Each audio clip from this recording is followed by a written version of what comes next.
Stevie Hanson was 10 years old, and he already knew what he wanted to be. Not an astronaut, not a baseball player, a firefighter. Every day after school, he rode his bike straight to Firestation 32, where the men let him polish the truck, coil the hoses, and sit in the captain's chair when nobody was looking. One of those men was Roger Parks. Roger had no kids of his own, never would. But somewhere between teaching Stevie how to tie a bowline knot and sneaking him extra slices of pizza on Friday nights, the boy had become something close to a son. On Stevie's 11th birthday, the whole station threw him a party. There were balloons taped to the lockers, a lopsided cake from the grocery store, and a plastic fire helmet with his name written on it in marker. Roger watched the boy's face light up and felt something tighten in his chest. Something good.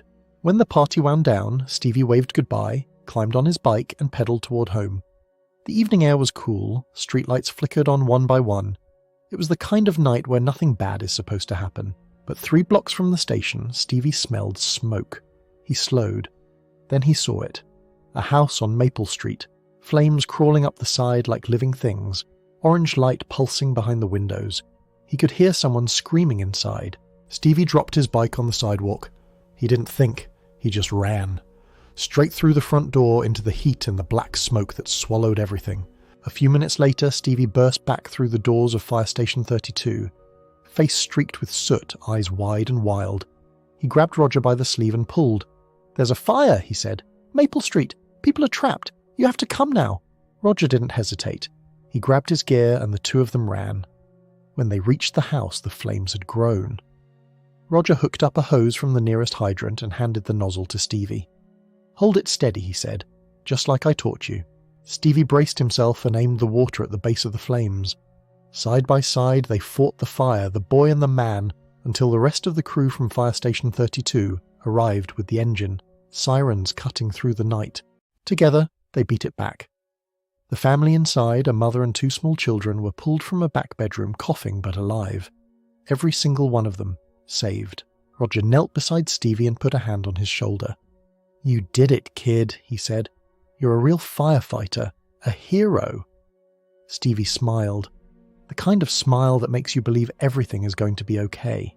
Then one of the other firemen called Roger's name. His voice was wrong, too quiet, too careful. Roger stood and walked toward the front of the house, where 2 of his men were crouched over something on the lawn. It was a body, small, covered in soot. A plastic fire helmet lay cracked beside it, the name written in marker barely legible. Stevie. The medic said it was smoke inhalation, that the boy had never made it back out of the house. Roger's legs went numb. He turned slowly, back toward the spot where he had just been kneeling, where Stevie had just been standing, smiling up at him. The sidewalk was empty. The boy was gone. Stevie Hanson died the moment he ran into that burning house. But something in him, the part that always wanted to save people, refused to stop.